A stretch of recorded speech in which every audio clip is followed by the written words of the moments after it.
Happy New Year, my dear viewers. Hi, my dear viewers. Welcome to all to a new video from Trip to my garden. ഇന്നത്തെ വീഡിയോയിൽ aglaonema പ്ലാന്റ്സിൻ്റെ propagation, അവയുടെ care, അവയുടെ growing condition എന്നിവയെക്കുറിച്ചുള്ളൊരു video ആണ് ഞാൻ നിങ്ങൾക്കായിട്ട് കൊണ്ടുവന്നിട്ടുള്ളത്. അപ്പോൾ നിങ്ങളെല്ലാവരും ചാനലൊന്ന് സബ്സ്ക്രൈബ് ചെയ്ത് ബെൽ ബട്ടണിൽ ഓൾ എന്ന ഓപ്ഷൻ കൂടി എനേബിൾ ചെയ്ത് കാണണം. വീഡിയോ ലൈക്ക് ചെയ്തും കൂടെ കാണാൻ മറക്കരുത് കേട്ടോ. അഗ്ലോണിമ പ്ലാന്റ്സിനെ ചൈനീസ് എവർഗ്രീൻ എന്നും പറയും. അപ്പോൾ ഇവയെല്ലാം അരേസി എന്ന് പറയുന്ന ഫാമിലിയിൽ വരുന്ന ഫ്ലവറിംഗ് പ്ലാന്റുകളാണ്. പ്ലാന്റ് ഡിവിഷൻ വഴിയും സ്റ്റെം കട്ടിംഗ് വഴിയും നമുക്ക് പ്രൊപ്പഗേഷൻ ചെയ്യാം. പ്രൊപ്പഗേറ്റ് ചെയ്ത് വെച്ചിരിക്കുന്ന ചട്ടികളിലുള്ള പ്ലാന്റ്സിനാണ് ഞാനിപ്പോൾ കാണിച്ചത്. അപ്പോൾ എങ്ങനെയാണ് പ്രൊപ്പഗേഷൻ ഞാൻ ചെയ്തത്, അത് നിങ്ങൾക്ക് എങ്ങനെ അത് ഹെൽപ്ഫുൾ ആകും, നിങ്ങൾ എങ്ങനെ ചെയ്യണം എന്നൊക്കെയുള്ളത് നമുക്ക് ഈ വീഡിയോയിലൂടെ നോക്കാം.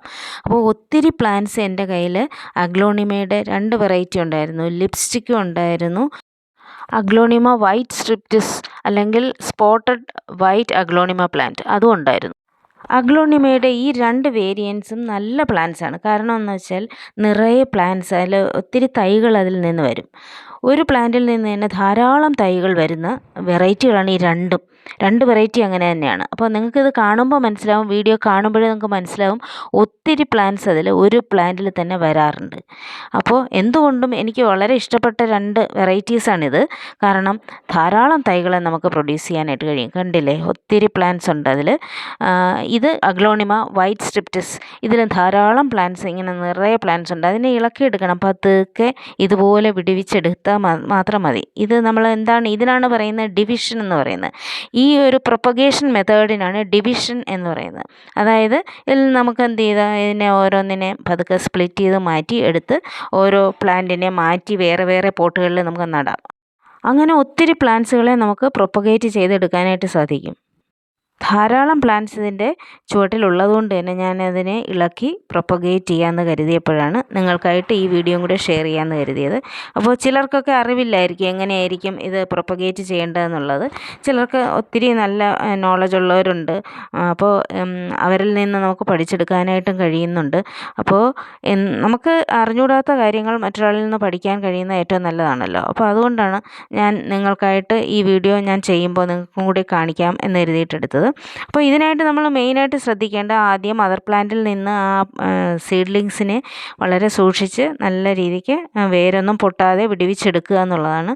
എന്നിട്ട് നല്ലൊരു പോട്ടിംഗ് മിക്സ് ഇതിനായിട്ട് നമ്മൾ സെലക്ട് ചെയ്യണം. അഗ്ലോണിമയ്ക്കായിട്ട് നമ്മൾ മണൽ കൂടുതൽ ചേർക്കുക, കുറച്ച് ചകിരിച്ചോറ് ചേർക്കണം, വെർമി കമ്പോസ്റ്റ് ചേർക്കണം, പെർലൈറ്റ് ചേർക്കണം, നല്ല ഉണങ്ങിയ ചാണകപ്പൊടിയും കൂടെ ചേർത്ത് നല്ലൊരു പോട്ടിംഗ് മിക്സ് റെഡിയാക്കി വെക്കണം. അഗ്ലോണിമ പ്ലാന്റ്സ് വളർത്തുന്നതിനായിട്ട് ഏറ്റവും ഇമ്പോർട്ടൻ്റായ കാര്യമാണ് വാട്ടർ ഡ്രെയിനേജ് ഉള്ള നല്ലൊരു പോട്ടിംഗ് മിക്സ്. അതാണ് ഫസ്റ്റ് ആൻഡ് ഫോർമോസ്റ്റ് പോയിൻറ്റ്. അത് നിങ്ങൾ എപ്പോഴും ശ്രദ്ധിക്കേണ്ടുന്ന ഒരു കാര്യമാണ് കേട്ടോ. അഗ്ലോണിമ പ്ലാന്റ്സിനെ വളർത്തുമ്പോൾ വളരെ പ്രധാനപ്പെട്ട മറ്റൊരു കാര്യം അതിൻ്റെ വാട്ടറിങ് ആണ്.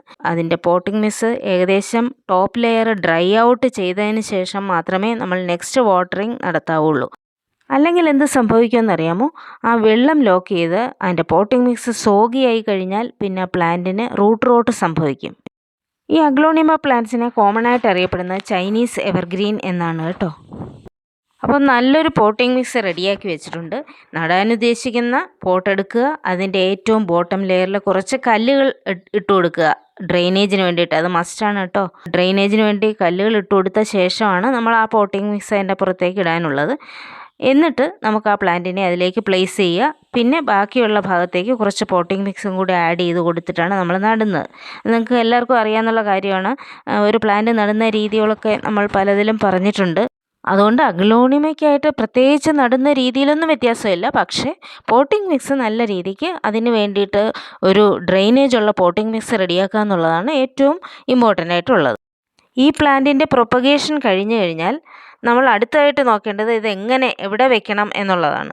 അതായത് ഏത് ഏരിയയിൽ, അതിൻ്റെ ലൈറ്റ് കണ്ടീഷൻസ്, അതിൻ്റെ ടെമ്പറേച്ചർ കണ്ടീഷൻ, ഇതൊക്കെയാണ് അടുത്തതായിട്ട് നമ്മൾ ഇമ്പോർട്ടൻ്റ് ആയിട്ട് ശ്രദ്ധിക്കേണ്ടുന്ന കാര്യങ്ങൾ. ഈ അഗ്ലോണിമ പ്ലാന്റ്സിനെ എവിടെയൊക്കെയാണ് പ്ലേസ് ചെയ്യേണ്ടത് എന്നുള്ള കാര്യത്തിൽ നിങ്ങൾക്ക് ഡൗട്ട്സ് തോന്നുന്നുണ്ടോ? അപ്പോൾ നിങ്ങൾക്ക് ഞാനൊരു ടിപ്പ് പറഞ്ഞുതരാം. അതായത് നല്ല ഡാർക്ക് ആൻഡ് ഗ്രീൻ ലീഫുള്ള ചില അഗ്ലോണിമാസ് ഉണ്ട്. അവയ്ക്ക് ഏത് ഷെയ്ഡും ഏത് ഡാർക്ക് പ്ലേസിലും സർവൈവ് ചെയ്യാനായിട്ട് പറ്റും. അങ്ങനെയുള്ള അഗ്ലോണിമാസ് ആണെങ്കിൽ നിങ്ങൾ ഇൻഡോറിൽ ഒരു ഷെയ്ഡഡ് ഏരിയയിൽ വെച്ചാൽ മതി. നല്ല ഡാർക്ക് ഷെയ്ഡിലാണെങ്കിലും കുഴപ്പമില്ല. എന്നാൽ മറ്റ് ചില അഗ്ലോണിമാസ് ഉണ്ട്, നല്ല വേരിഗേഷനുള്ള ലീഫുള്ള നല്ല ലൈറ്റ് കളേർഡ് ലീവ്സ് ഉള്ള അഗ്ലോണിമാസ് ഉണ്ട്. അങ്ങനെയുള്ള പ്ലാന്റ്സിനെ നമ്മൾ കുറച്ചുകൂടി ലൈറ്റുള്ള ഏരിയയിൽ വേണം വയ്ക്കാനായിട്ട്. അങ്ങനെയുള്ള ലൈറ്റ് കൂടുതലുള്ള ഇൻഡോറിലും വയ്ക്കാം, അതല്ലെങ്കിൽ നിങ്ങൾക്ക് ഔട്ട്ഡോറിൽ കുറച്ച് ഷെയ്ഡഡ് ഏരിയയിൽ വയ്ക്കാം. ബ്രൈറ്റ് ലൈറ്റ്, അതായത് ഡയറക്റ്റ് ലൈറ്റ് അടിക്കാത്ത തരത്തിലുള്ള സ്ഥലത്ത് ആണെങ്കിൽ നമുക്ക് വെളിയിൽ വെക്കാം. ഡയറക്റ്റ് സൺലൈറ്റിൽ വെക്കരുത്, അത്രയേ ഉള്ളൂ കേട്ടോ. Chinese evergreen requires consistently high humidity level. അതുകൊണ്ട് തന്നെ ഇത് നമുക്കൊരു കിച്ചൺ സൈഡിലോ അല്ലെങ്കിൽ ഒരു ബാത്റൂം സൈഡിലോ ഒക്കെ വെക്കാനാണ് ഏറ്റവും നല്ലത്. അവിടെ നല്ല ഹ്യൂമിഡിറ്റി ഉണ്ടാവുമല്ലോ. അപ്പോൾ അതുകൊണ്ട് അത്തരം പ്ലേസുകൾക്ക് ഇത് നല്ല ബെസ്റ്റ് പ്ലാന്റ്സ് ആണ്. അഗ്ലോണിമ പ്ലാന്റ്സിന് ഏറ്റവും ഇഷ്ടപ്പെട്ട ഒരു ടെമ്പറേച്ചർ റേഞ്ച് എന്ന് പറയുമ്പോൾ 65 to 80 ഡിഗ്രിയാണ്. ഇനി ടെമ്പറേച്ചർ 55 ഡിഗ്രിക്കും താഴെയാണെന്നുണ്ടെങ്കിൽ ഈ പ്ലാന്റ്സ് സർവൈവ് ചെയ്യില്ല കേട്ടോ. ഇനി ഇതിനുപയോഗിക്കുന്ന വളങ്ങളെക്കുറിച്ചാണ് പറയുന്നത്. അപ്പോൾ ഇതിന് കൊടുക്കേണ്ടുന്ന ഫെർട്ടിലൈസർ എന്ന് പറയുമ്പോൾ സ്ലോ റിലീസിങ് ഫെർട്ടിലൈസേഴ്സാണ് അഗ്ലോണിമാസിന് ഏറ്റവും ബെസ്റ്റ്. അതല്ലെങ്കിൽ നമുക്ക് ലിക്വിഡ് ഫെർട്ടിലൈസർ, നമ്മൾ സാധാരണ പ്ലാന്റ്സിന് കൊടുക്കുന്ന പോലെയുള്ള ലിക്വിഡ് ഫെർട്ടിലൈസേഴ്സും കൊടുക്കാം. വർഷത്തിൽ 2 തവണ ഇങ്ങനെ നമ്മൾ ഫെർട്ടിലൈസ് ചെയ്ത് കൊടുക്കേണ്ടതാണ്. അഗ്ലോണിമകൾ നല്ല ഭംഗിയായിട്ട് നിൽക്കാനായിട്ട് നമ്മൾ ഒരു കാര്യം കൂടി ചെയ്ത് കൊടുക്കേണ്ടതായിട്ടുണ്ട്, പ്രൂണിങ്. നമ്മൾ നല്ല രീതിക്ക് ഈ പ്ലാന്റിനെ പ്രൂൺ ചെയ്ത് കൊടുക്കുക. പ്രൂണിങ് എന്ന് ഉദ്ദേശിച്ച് അതിൻ്റെ ഡെഡ് ലീവ്സ് റിമൂവ് ചെയ്ത് കൊടുക്കുക എന്നുള്ളതാണ്. ഇതിൻ്റെ ഏറ്റവും ബോട്ടം ലെയറിലേക്ക് പോകുമ്പോൾ, അതായത് ഏറ്റവും ചെടിയുടെ അടിഭാഗത്തേക്ക്, മണ്ണിൻ്റെ ആ ഭാഗത്തേക്ക് പോകുമ്പോൾ ഡെഡ് ലീവ്സ് ഉണ്ടാവും. അതെല്ലാം നമ്മൾ നല്ലൊരു പ്രൂണർ കൊണ്ട് റിമൂവ് ചെയ്ത് കൊടുക്കുക. എന്നിട്ട് എല്ലാ ഡെഡ് ലീവ്സ് റിമൂവ് ചെയ്ത ശേഷം അതിനെ ഫ്രഷാക്കി നിർത്തുക. ഈ പ്ലാന്റ് പ്രൊപ്പഗേഷൻ 2 തരത്തിൽ ചെയ്യാം. ഡിവിഷനും ചെയ്യാം, നമുക്ക് സ്റ്റെം കട്ടിങ്ങും ചെയ്യാം. ഡിവിഷൻ നമ്മളിതിൽ ആദ്യമേ കണ്ടു കഴിഞ്ഞു. ഇനി സ്റ്റെം കട്ടിങ് വഴിയും നമുക്കിതിനെ പ്രൊപ്പഗേറ്റ് ചെയ്യാം. അഗ്ലോണിമ പ്ലാന്റ്സിൻ്റെ കെയറിനെ കുറിച്ചുള്ള കുറച്ച് ഡീറ്റെയിൽസൊക്കെ ഞാൻ ഈ വീഡിയോയിലൂടെ നിങ്ങൾക്ക് എത്തിച്ചിട്ടുണ്ട്. അപ്പോൾ നിങ്ങൾക്കത് ഉപയോഗപ്പെടും എന്ന് കരുതുന്നു. കൂടുതൽ ഡീറ്റെയിൽസിനായിട്ട് നിങ്ങൾ വീണ്ടും കാത്തിരിക്കുക. അടുത്ത വീഡിയോകളിലൂടെയൊക്കെ നമുക്ക് ഇനിയും പുതിയ കാര്യങ്ങളൊക്കെ മനസ്സിലാക്കാനായിട്ടുണ്ട്. അപ്പോൾ till then, tata, bye bye, see U.